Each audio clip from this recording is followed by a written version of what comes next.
this is a case you don't find on a dashboard. Go out, talk to the people and look for it. And these stories are stories that you can also tell the leadership. Nobody will ever forget this. Everyone will talk about this, right? So in the best case, you bring together your analytics data and the bigger picture to these stories and say, and this is how it affects and impacts the business. Hello and welcome. One of the biggest hurdles in deploying a branded employee application is uncovering exactly what it is that you're going to measure. You know, there's a lot behind what it exactly is that communicators are looking for.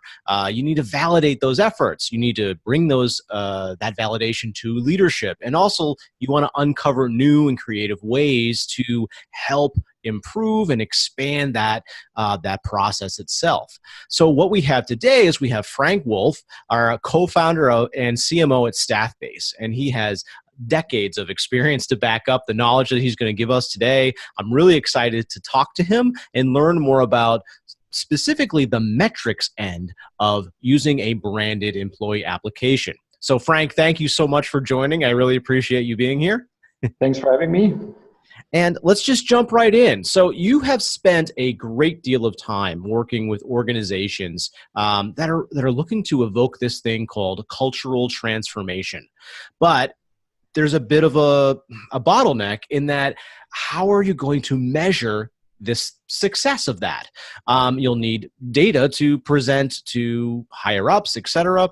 So from your perspective, what are some of the key metrics that you've found are the most powerful when presenting engagement results to a leadership team?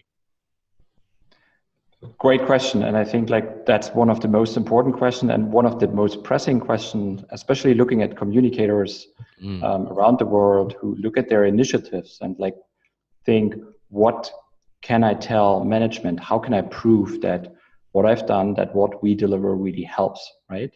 The first thing to understand here, there's a difference between outputs and outcomes of communication, right? So an output can be anything that you see as a measurement today, maybe in your tool, like how many users do I have? What's engagement that I see on stuff? How many posts did I put out? What are the channels that we put content on and communication on, right? That's one part. The other part is actually what's the outcome of all of this, right? How does it help? An outcome could be, in the easiest form, real engagement, like what are comments, likes, or any way feedback from employees, from users. It moves on to employee surveys, where you see you may have an engagement index based on this, and you see how this evolves over time, over the years, right? And even in the best cases, you can measure outcome as a real business impact in dollars, as an ROI on what you do. That's interesting. So, okay, so I like that you are parsing it between outputs and outcomes. And I think that's where probably a lot of the confusion comes from, is you're either focused exclusively on the channel or you're focused only on the actual outcome itself. So that way, by looking at two of them together, you can figure out a way to balance that in order to find those answers. But right at the end, you mentioned one thing that really perked my interest, and is this ROI factor, right? So ROI itself is I would almost say it's a vague phrase, because it just encompasses so much. So it seems really hard to measure ROI. So how would I even go about doing that? It is hard to measure, and here's the bad news first, right? Okay. You won't find the ROI on your dashboard. It's not there, right? You have to search for it, and you have to search for it in terms of go deep in the cases and understand numbers. To give an example, you can go to a safety department, and they may have a safety communications channel, and you can say, we do safety communication, and you can start to measure the posts that you do and the engagement that you get. It's not business value yet. If you dig deeper, you can ask questions like, how many hours do you spend every week to put out this communication? How many people do this worldwide? How many accidents do we have in the company every week, every year?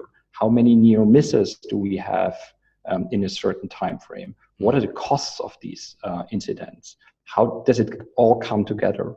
And once you have that knowledge, you can pretty much combine it with your channel data, with what you see there, and you will be able to have some deductions and saying, this saves us time for the people that put the content out, maybe 1 or 2 hours a week or a day. It saves actually accidents, it reduces accidents, it has a real impact. But you have to search for the numbers first. And maybe that's the bad news, but I think that's so interesting. You have to look into these cases. You have to travel, maybe sometimes on site, talk to the people and understand their case. We have one customer that's a transportation company. They use an employee app to put out training videos for truck inspection before they actually enter the truck and start their day. And they've done this for a couple of months, over a year, and they've seen that they saved 15% in damages on the trucks, because damages happen less often, and they save the insurance fees, right? So this is a case you don't find on a dashboard. Go out, talk to the people and look for it. And these stories are stories that you can also tell the leadership. Nobody will ever forget this. Everyone will talk about this, right? So in the best case, you bring together your analytics data and the bigger picture to these stories and say, and this is how it affects and impacts the business. Enjoying the podcast? I hope so. If you'd like to learn more about Staffbase, go to staffbase.com and click on Schedule a Demo. And now back to the show. So this ties right back to what you were originally saying about the difference between these outputs and these outcomes. So if you're looking at that trucking organization, for example, the problem was there was injuries, there was mechanical issues, et cetera. There was a lot of problems that were occurring from the driver's perspective and from a cost perspective, as how expensive is it to fix this? What happens when we lose a driver for a time period because of an accident, things of that nature. So then the output is to create a platform or a medium that allows for safety to be a primary focus. And then as you push that out and you get more drivers to focus on that information, then you see the result is less and less of those issues occurring. And then there's your ROI right there. But yeah, that is complex. Okay, that's really interesting. And it's really like taking safety, just two things. One is the challenge with safety is it's not enough to do this like once a year. You have to do this on an ongoing basis. So it's very interesting to do this in kind of maybe even mobile platforms to get things out and keep talking about this. And the other part is, I think there's a number out there that's really interesting. 60% of accidents happen in the first year of employment at a company because you're new to the environment. Things are going on everywhere. You're not used to stuff. And so it's so important, especially as a part of the onboarding, to address safety, right? And that's just now one topic of many others. You could also go into retention, like go to HR, understand what's the employee turnover rate, how much does the employee cost that leaves the company, how can we impact this, right? If you look for numbers, you will find numbers. Excellent, thank you. That's very interesting. You mentioned at one part of your answer, you were talking about, having this information available on a mobile device. Now, I'm very curious that when you're measuring the use cases here, the difference between mobile and desktop, do you find it important to separate the two and provide analysis? Okay, this is the results from our mobile users, this is the results from our desktop users. Is there even reason to investigate that? I would say yes. And the basic insight that's really interesting is how many are accessing this on mobile, right? If you find that this is a huge number, it also changes your mindset as the one that creates the content, because like if 80% have this on mobile, let's have shorter, less text, let's have more picture, let's have more video, right? Let's really put this in a format that makes this worthwhile for them to read. So that's one aspect that really helps. The other aspect is that you may find that for certain channels, you see we have more mobile users, maybe certain countries, certain user groups, maybe leadership, maybe sales. And this also helps you to tailor the content to the platform and to their needs, right? That would be the aspect where the difference is really useful and something you really want to know. Interesting. And, so yeah, go right ahead. Yeah, sorry, maybe one last point. Just a very interesting point about mobile that we learned that's changing with analytics. It's kind of a real insight, but I think it's interesting. If you send out a push notification, right? And if I'm an editor and I write in the title of the push notification what this is all about, right? It's pretty easy for users to just look at the push notification, already know the content, and no need to press on this anymore, right? So this means it's so powerful to have push notifications. There's a lot more activation, but at some points people just read this and they are informed, and that's pretty much it. So one thing that you may have to do, you have to change the way you write titles, for instance. So you would rather say a title is, that's an important announcement, please read. That's for mobile, it might be a better title as to say the announcement itself, because people won't click on the push message again. I know it's pretty detailed, but that's a pretty significant impact you have when you use push and mobile. Absolutely. I mean, even with just the idea of push notifications themselves, not to go off the rails here about push notifications, but Apple and Android, they're finding new ways to interact with the push notification itself before you even enter the application. So there's a whole different mobile first frame of mind to be considering when you're sending, especially if let's say, I'll use an extreme example, a crisis situation. You want to get, you don't necessarily, the goal isn't to get them to open the app. The goal is to share a message to get them out. And this would be one the examples where you say, I don't care about the metrics, I just want everything. Sometimes in a crisis situation, you go further and say, I want to people check in and say in the message, yes, I'm safe. So you can even do that. Then it's again a point where you want them to open this up, right? Right. And this is what it sounds like a really detailed discussion, but that's what's coming up when you do mobile, right? I love it. I say maybe one metric about mobile that we found around push notifications. On average, on our platforms, users open a message 3 times more often if it's pushed. So you see there's a pretty big impact in pushing stuff out. Interesting. That's very interesting. So the push notification, so there's kind of 2 levels to that. One of the earlier podcasts we had with Peter was talking about, when you're leveraging the push notification, you need to be very respectful of making sure that it's relevant enough that it deserves a push notification, because otherwise it can become noisy very quickly.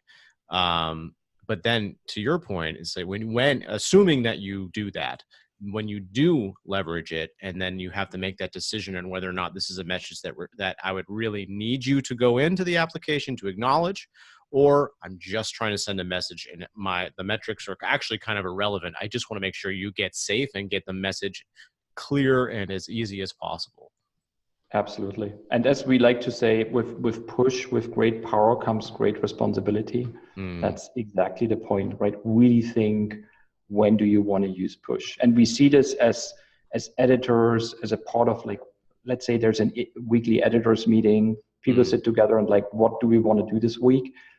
There's this new discussion coming around, like, what do we actually want to push this week? So it's a part of the thinking that we see coming into these comms discussions. Enjoying the podcast? I hope so. If you'd like to learn more about Staffbase, go to staffbase.com and click on Schedule a Demo. And now back to the show. Okay, so we've talked about the idea of these outputs, these outcomes. We talked about measuring ROI and what that looks like. And then we even started to dive a little bit into when to leverage push notifications, looking at measuring desktop users versus mobile users and trying to identify if there's something of value within that. I know Staffbase itself offers a analytics dashboard. And this, for our customers that are listening, I would really like to get your specific insight into what are the most useful metrics to put on that dashboard, so that if you're going to be administrating Staffbase, what are those go-to numbers or items that you should be looking at on a regular basis to know what you need to tweak, improve on, etc. There's starts with different levels. One level is the user level, right? So you want to understand how many users are in the platform, right? And especially in this the question is who's not in the platform, and like what can I do to actually reach them? Is it specific locations? Is it specific target groups? What can I do? So if you have that, that's a really great basis. The second one would be around channels. And say like which channels work really well. A channel is like a tool to bring together a couple of news for a specific target audience or around a specific topic. So you want to know which of the channels works really well, and you also want to know which content in the channels works really well. So is this usually, of course, it's content that's really relevant, that's local, that's specific. All these topics work really well. It's great if you have pictures in there, videos in there, right? If you write the titles well. So that's a lot of learnings you can do. That's would say step one. Step two is especially to dive into target audiences and understand, let's say you have 10 locations, and dive down and say, we have a cultural change initiative going on. And if I look at the locations, you may see that 8 locations are pretty engaged and everything is good, and 2 are lagging for some reason, right? This gives you so much insight to go there or talk to the leaders there and say like, what's going on? How can we help you to further improve that? And what do we need to do to bring people on, right? So this diving into target audiences, and this means pretty much every group that you have in Staffbase can be used for this. So if you know that's my leadership team, that's the new joiners, that's people from a specific country or with a specific job profile, you can dive down into these groups and understand their engagement. And based on that, you have way more detailed thinking on what to give them, what to provide them with. Excellent. Okay, so that's great. So that here you have this dashboard. The dashboard is giving me insight into all of those different behaviors and actions, etc. Or so yeah. With that, what is the next step then? So I had this dashboard. I'm looking at it, and I see, okay, for example, this one particular news feed or channel is wildly popular, whereas another one is not. What, in your experience, what are you seeing organizations do to either capitalize on success or try to work to improve? Now that's the interesting part, because now you can start off and say what's working well. And you're in a great position if you have channels or examples that work well, because it gives you an opportunity to learn. If you come from a marketing perspective or website perspective, you know a lot about A/B test, a lot about experimentation. And we really like this thinking behind this, because from a communications, especially employee communications perspective, these types of roles typically are the last resort before things go out. They are pretty risk averse. They need to be, right? They don't want to do mistakes. And it's a great approach to say, we start an experiment, right? Instead of using this, the annual newsletter from the CEO, this year we do a 5 or 10 minute video. And we don't say we do this from now on. We call this an experiment, and we say we will do it, we will measure it, and we will see what's going on. And this gives everyone the right mindset and expectation management, what this is all about. So that's what I love about A/B testing, and how we can bring A/B testing with measurement also to comms and employee comms. That's the basis. Now, if you have a larger company, you have a lot of different people typically that are involved in comms in your locations, in different roles. So there's a lot of things happening, and I'm pretty sure that good things are happening there. And there are things to learn from, best practices that evolve, and stories to be told. If you are a central comms manager, your role is more to bring these people together, give them a platform, maybe have a yearly meeting of all editors and let them tell their story and say, this is what works in our country. And then they talk about this, others learn and can improve by themselves. And all that is enabled by metrics. And that's the fantastic thing about measurement. It's not so much, I know we are talking about this, go to the management and tell them that your job really matters. That's important. But the really cool part is the learning and to improve and to experiment and see the result. Yeah. Absolutely. I think when you were talking about the A/B test in particular, the idea of just calling out what it is. This is an experiment. We don't know exactly what we're going to get from it, but we want to just see and measure and see how the adoption is. And then just by level setting right off the bat, I think it opens up that relief. The pressure is off. You're not putting all of your eggs into one basket saying, this is what we're doing now. And gosh, if it fails, it's just going to be catastrophic. It's just like, no, we're going to try something a little different, a little new. Let's just see if it breaks anything. And if it does, is it a good break or is it a bad break? And we can go from there. That's exactly it, right? And to make this work, there's one thing that I personally think is so important and often overlooked in terms of analytics and measurement. You think of these big dashboards where you look at and you have all the filters and you go into and dive and you need to be a data analytics person to even get this, right? If you've worked with Google Analytics, you know what I mean. I think you can speak weeks and weeks and without really understanding it, right?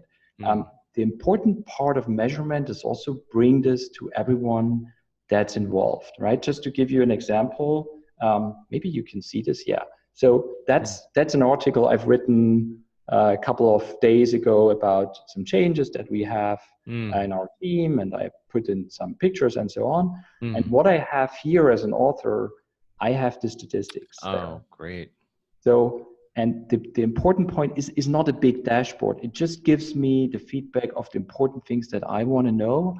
And even more important for measurement than just giving this big dashboard is get this out to everyone that's involved and give every author, give every contributor the ability to learn about their own content and what they want to do. Enjoying the podcast? I hope so. If you'd like to learn more about Staffbase, go to staffbase.com and click on Schedule a Demo. And now back to the show. That's great. Yeah, and I think, you mentioned earlier, if you're familiar with marketing, et cetera, I feel like internal communications or just communications in general. I mean, you are a marketer. That's just because you're not head into Google Analytics and trying to figure out the right technique with how you're going to do something on Facebook or Twitter. I mean, your world is this audience, which is your organization, and so it's that same frame of mind. You need to test things out. You need to see what sticks. You're probably going to find some things that surprise you. Going back to those push notifications, simple tweaks in how you phrase things in that push notification, and then all of a sudden you're going to get way better results. That's all about how you work within the realms of this. And even if you have really good content, but no one's reading it, well, there might be a way to present that content differently up front, and then it will be read. That's great. This is where the metrics really fall into place, by testing that out. This is really interesting. I love this stuff. So, okay, if I needed to say, great, all right, give me just a way to package this all up. I need to just understand the business value of measuring engagement, right? How would I begin to have that conversation, or what would it be in your frame of mind? First, I would repeat the big message that I have in that field is, I know you do it first to prove that your job is important, that your work is important, that comms is important. Unfortunately, this has to be proved again and again because it's so hard to measure compared to other stuff that companies do, right? So totally get this, but I think it's very important to stay closer to the whole topic of learning, improving, experimenting, really use the numbers to get better, help others to get better in what they do and how they put out stuff. We are especially also in marketing right now, you see it doesn't work to just sell stuff to people anymore. People just shut down. They don't want to hear it anymore. You need to be authentic. You need to have a story. You need to have a message, and numbers force you to think about it. They force you to improve on that, and that's exactly what this also happens for internal comms, right? So that's one thing, and the other thing, once you have the numbers, it's important to also keep talking about them in terms of like, put this out. If you have an intranet, if you have an app, talk about them, write about them, do a video about them, talk about numbers and cases that you learned about, because the more you do this, the more people will also come back to you and say, hey, I heard you talking about this case. That sounds really interesting. And by the way, here's my story on how communication impacts what I do, right? So you will be able to gather a lot of these stories if you start to talk about analytics and measurement and the stories that you learned, right? If you share stories, things will come back and you will even have more stuff to share. That's great. Thank you very much. Last question. Are you working on anything fun? And if so, I would love to hear about it. We are, actually, we work on a campaign right now. It's about how Staffbase helps organizations that use a SharePoint today for communication to improve the way they reach their employees. It's also about measurement. SharePoint historically is not a very good tool to help with measurement there, and a lot of SharePoint like owners and communicators today are pretty concerned about this, also about complexity, and is not really good on mobile. So these are all things that we want to help organizations with to move on and have a way better approach to reach their employees and also get the numbers that they really want. And the campaign is going to be really fun. So we really look forward for it to be launched. And yeah, that's what I'm working on too. Excellent. That does sound fun. I love, let's bring the fun out of SharePoint. I like that. Let's do it. That sounds great. Frank, thank you so much for your time. This has been very helpful. And I think it's going to help a lot of folks out there that are in the process of either whether they already have deployed a branded employee app or they're considering it. I think this really helps put a nice framework around how they're going to start to think about what measuring this thing called success is from doing this deployment. Thank you so much. I hope you have a great day, and we'll be on again soon. Thanks again. Thanks, Jason. Really enjoyed the conversation. Thank you. Thank you.